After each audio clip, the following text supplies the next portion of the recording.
To start, open your ink bottle, but be careful not to spill it. Dip your pen until the little hole in the nib is covered with ink. Tap or slide off extra ink so you don't get big globs on your paper.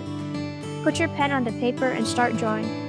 You don't have to make one long, perfect line. Use small strokes and build up thicker lines if you need. You'll need to dip and redip a lot. That's normal with dip pens.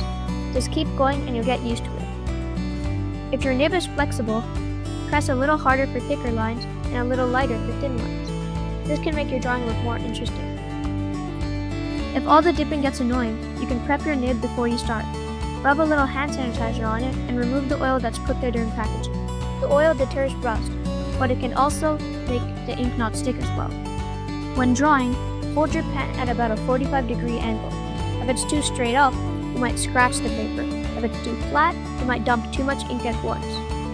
Work in sections, especially for big drawings. This helps you avoid smearing wet ink with your hand. For faster work, try using quick dry ink like the Pilot ink I use or Deleter's black ink. For paper, use something smooth and a little thick.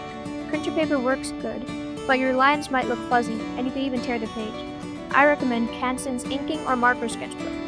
Both are good quality without being expensive. Now that you're done with your drawing, pack up your tools and you're done. Thanks for watching. See you next time.